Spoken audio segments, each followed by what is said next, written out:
More now in our breaking news coverage of the former president's one-time chief of staff, retired four-star Marine Corps General John Kelly, criticizing his former boss in two separate interviews just 14 days before the election.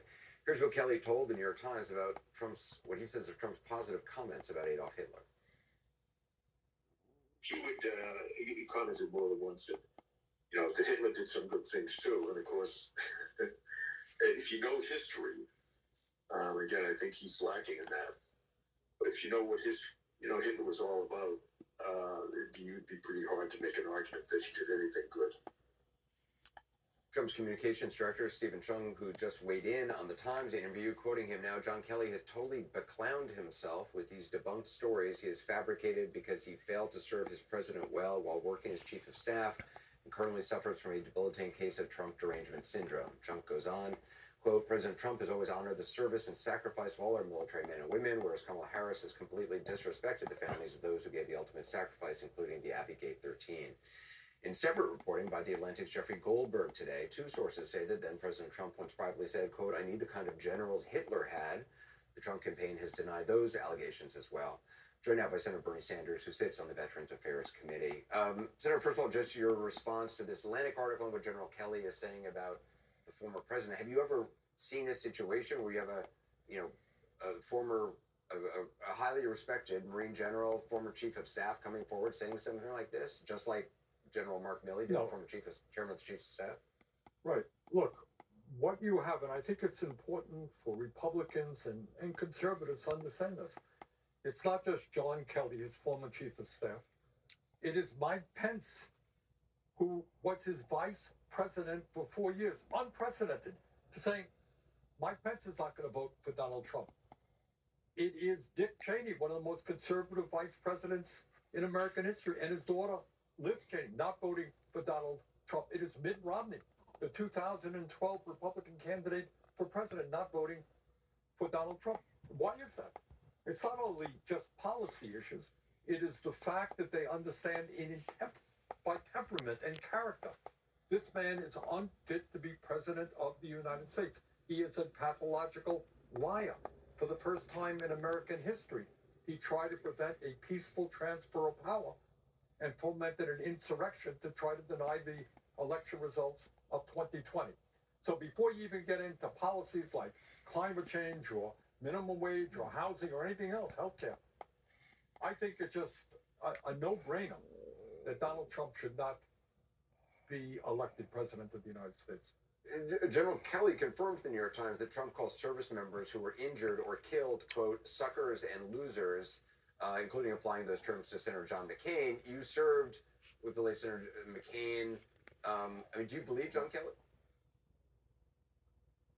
Yeah, I do. I know John slightly, and I knew John McCain fairly well, and John and I disagreed about everything, but we were friends, actually, and I liked him very much, an honest, straightforward guy who obviously served his country heroically, was a prisoner of war, and deserves our deepest respect.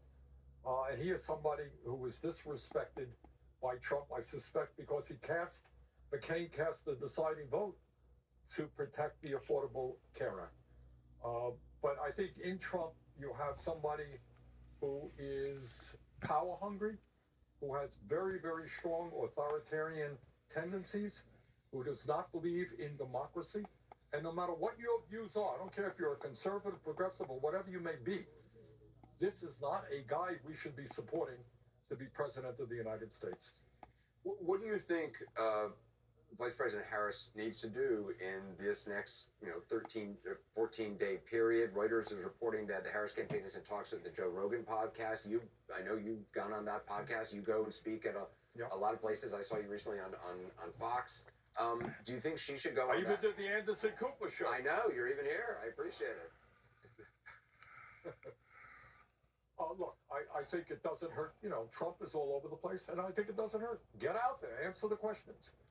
But I think also, and she's been making some progress in this area, I think she's got to be stronger on economic issues. It pains me very much as somebody who grew up in a working class family that lived paycheck to paycheck to see working class people supporting Donald Trump who's going to work day and night, not for workers, but for the billionaire class. So recently, Kamala has said, for example, which is a good thing, that she wants to expand Medicare to cover home health care. I don't know, Anderson, if you study the issue. Disastrous. Elderly people, disabled people want to stay in their homes, forced into nursing homes because they can't pay for the home health care. The cost She is wants to expand Medicare to cover home. Astronomical. That's a big deal. She wants to cover vision and hearing. I would like her to cover dental as well. But it's a big, big deal that she's willing to do that. Just the other day, today, I think, she announced her support for raising the minimum wage to at least $15 an hour. I would go higher than that. But you got millions of workers in America today who are trying to get by on 10, 12, 13 bucks an hour. I don't care if you're in rural Wyoming or if you're in New York City. You can't make it on 12, 13 bucks an hour. We've got to raise the minimum wage. She wants 15, at least 15. It's a step forward. Vice President Harris was campaigning yesterday with former Congressman Liz Cheney. Are you concerned at all that endorsements like the Cheneys intended to bring in moderate Republicans might alienate progressives? I don't think so. We're talking about two different things. Liz Cheney and I disagree on every single thing. You name it, we disagree. The one area where we don't disagree is she happens to believe in American democracy and the rule of law. And that's why she has been so opposed to Donald Trump and supporting Kamala. And I respect that. You know, she has taken enormous flack from the Republicans, her fellow Republicans. But what I think you're seeing now is many Republicans saying, you know what, I disagree with Kamala on the issues, but we cannot have somebody as vulgar as Donald Trump as president, somebody who lies all the time, somebody who does not believe in the foundations of American democracy. And I respect Republicans for having the courage to do that. You know, Liz Cheney and I will argue about every issue in the world. I'm right, she's wrong. But that's called the democratic process, you know? That's what we do. We don't try to deny our. Senator Sanders, I appreciate your time on this really busy night. Thank you very much.